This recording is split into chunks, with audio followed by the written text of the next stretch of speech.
पिछले भाग में आपने पढ़ा कि प्रशांत और आराध्या लंच करने के लिए एक होटल में जाते हैं, जहां आराध्या उसका हाथ पकड़ लेती है। प्रशांत उसका हाथ झटक कर जल्दी से अपने हाथों को सैनिटाइज करने लगता है। ये देखकर आराध्या उसे टोंट मारते हुए, मेरे हाथ में जर्म्स नहीं है जो तुम ऐसे अपने हाथ साफ कर रहे हो। पर प्रशांत एकदम से, होते हैं, सबके हाथों में छोटे छोटे जर्म्स होते हैं जो नजर नहीं आते। वो अपने हाथों को साफ करते हुए बोलता है।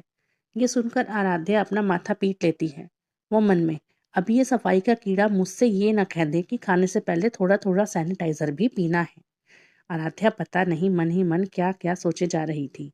और प्रशांत था जो अपने हाथों को साफ करने में लगा हुआ था। आराध्या उसे ही देख रही थी। उसे प्रशांत पर इतना गुस्सा आ रहा था कि उसका दिल कर रहा था कि प्रशांत का गला दबा दे। पर फिर वो मन ही मन खुद से, ये मैं क्या सोच रही हूँ, अगर इसका गला दबाने जाऊंगी ना तो भी ये कहेगा कि पहले अपने हाथों को साफ कर लो, बाद में मेरे गले को छूना। वो मन ही मन उसकी नकल करते हुए बोलती है। जब उससे रहा नहीं जाता तो वो गुस्से से, ओ मिस्टर हाइजेनिक, कभी तो अपना ही सफाई का कीड़ा घर छोड़ कर आया करो। ऐसे तो बाहर हवा में भी कितने जर्म्स हैं, फिर घर से बाहर ही क्यों निकलते हो तुम? कायदे से तो तुम्हें अपने मुंह को भी कवर करके रखना चाहिए। आराध्या उसे टोंट मारते हुए बोलती है। वही प्रशांत उसकी बात पर गुस्सा करने के बजाय, यस, बिल्कुल सही कहा तुमने, ये बात मेरे दिमाग में क्यों नहीं आई, बट एनीवे, थैंक यू, प्रशांत बिना किसी भाव के बोलता है। उसकी बातें सुनकर आराध्या अपना माथा पीट लेती है और धीरे से बड़बड़ाते हुए, ओ गॉड, क्या आदमी है ये, कहाँ फंस गई मैं आज। इतने में वेटर उन दोनों के पास आता है ऑर्डर लेने के लिए। प्रशांत उसकी तरफ देखकर, ऑर्डर बाद में लेना, पहले ये टेबल अच्छे से क्लीन करो। ये सुनते ही आराध्या की आंखें हैरानी से और भी बड़ी हो जाती हैं। वेटर, बट सर, अभी थोड़ी देर पहले ही मैंने इस टेबल को क्लीन किया था। वो अपनी बात रखते हुए बोलता है। सो वॉट, मेरे सामने क्लीन करो राइट नाउ। प्रशांत इस बार थोड़े गुस्से से बोलता है। प्रशांत की हरकतों से, उसकी बातों से अंदर ही अंदर आराध्या का गुस्सा बढ़ रहा था, जो कि एक ज्वालामुखी का रूप ले चुका था, जिस पर वो काबू पाते हुए, कंट्रोल आराध्या कंट्रोल, इतना गुस्सा करेगी तो तेरी स्किन खराब हो जाएगी, वो मन ही मन खुद को समझाते हुए बोलती है। तभी उसके चेहरे पर शैतानी हंसी तैर जाती है। अब इस सफाई के कीड़े को इसी की भाषा में जवाब देना पड़ेगा, वरना ये तो मुझे कुछ खाने ही नहीं देगा। प्रशांत के कहने पर वेटर ने दोबारा टेबल साफ कर दिया था। अब तो ऑर्डर करेंगे ना सर, वेटर भी थोड़ा खिंचते हुए बोलता है। प्रशांत अपना ऑर्डर दे देता है और आराध्या अपना। इसके बाद दोनों ही अपने अपने फ़ोन में लग जाते हैं। एक दूसरे से तो वो बात भी नहीं कर रहे थे।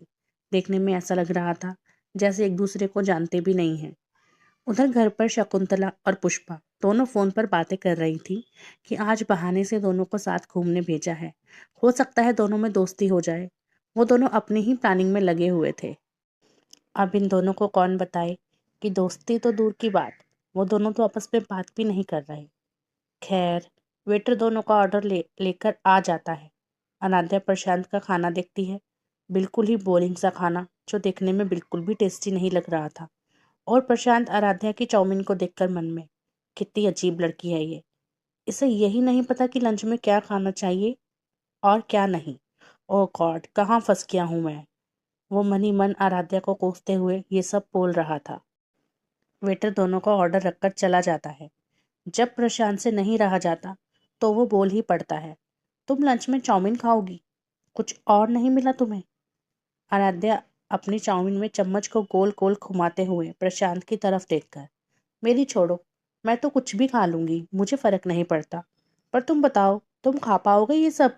मतलब बनाने वाले ने पता नहीं कैसा खाना बनाया होगा, हाथ धोए होंगे अच्छे से या नहीं, सब्जियां धोई होंगी या नहीं, उनके बर्तन साफ होंगे या नहीं, उनका किचन क्लीन होगा या नहीं।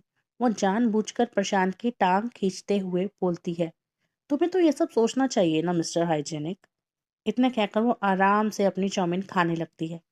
आराध्या तो अपनी चाउमीन खाने लगी थी, पर प्रशांत की भूख जरूर मर गई थी उसकी बातें सुनकर।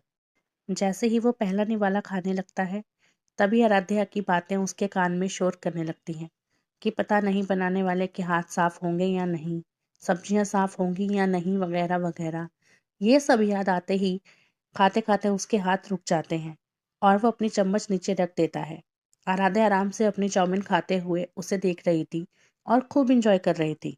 वो चाउमीन खाते हुए मन में, और बनो सफाई के कीड़े, पता चलेगा जब भूखे ही रहना पड़ेगा। प्रशांत अब खा भी नहीं पा रहा था।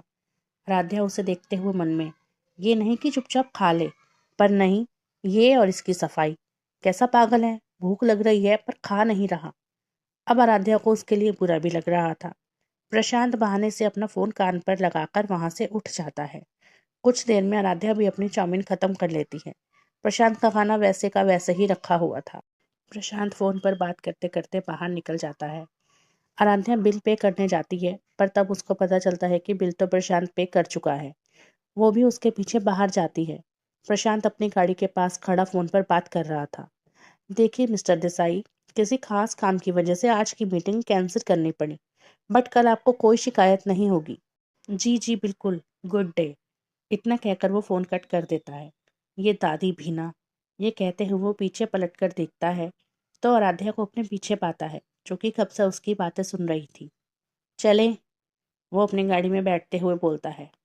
आराध्या उसके साइड में बैठते हुए, अब बस घर चलो, मुझे कहीं और नहीं जाना। इतना कहकर वो अपना चेहरा फेर कर खिड़की से बाहर देखने लगती है। प्रशांत एक बार उसकी तरफ देखता है। वो समझ जाता है कि आराध्या बोर हो चुकी है उसके साथ, इसलिए वो घर जाने के लिए कह रही है। प्रशांत गौर से उसका चेहरा देख रहा था। शायद पहली बार उसने आराध्या को इतने गौर से देखा था। पता नहीं क्यों उसे आराध्या के चेहरे पर उदासी अच्छी नहीं लग रही थी। वहीं आराध्या इस बात पर परेशान थी कि प्रशांत उसकी वजह से लंच नहीं कर पाया। उसे अंदर अंदर इस बात के लिए बुरा लग रहा था कि अगर वो सब बातें प्रशांत को ना बोलती तो शायद वो थोड़ा बहुत खा लेता, पर अब जो होना था वो हो चुका था। इसलिए वो खामोशी से अब घर जाना ही बेहतर समझती है।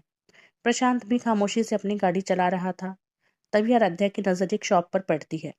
वो एकदम से, प्लीज प्लीज गाड़ी साइड में रोको ना, ऐसा बोलती हुई वो एक छोटी बच्ची लग रही थी। प्रशांत गाड़ी साइड में लगाता है। आराध्या जल्दी से गाड़ी से उतरते हुए, मैं बस 2 मिनट में आई, इतना कहकर वो जल्दी से शॉप के अंदर जाती है और 2 ही मिनट में वापस आती है। वो अपने हाथ में पकड़ी हुई एक बड़ी सी चॉकलेट प्रशांत को देते हुए, ये तुम्हारे लिए, तुमने लंच नहीं किया ना, और ये बिल्कुल भी बेकार नहीं है, इसे तुम आराम से खा सकते हो। ये पहली बार था जब प्रशांत को किसी ने कोई चीज़ गिफ्ट की हो, वो भी किसी लड़की ने।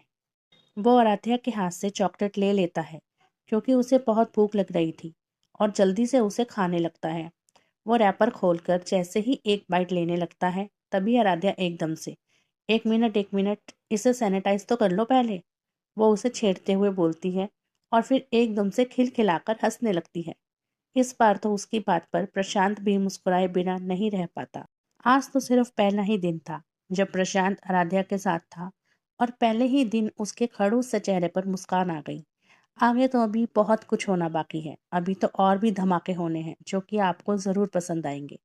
अगर आपको ये कहानी अच्छी लग रही है तो प्लीज़ वीडियो को लाइक करें, चैनल को सब्सक्राइब करें और अपना साथ मेरे साथ यूं ही बनाए रखें। धन्यवाद।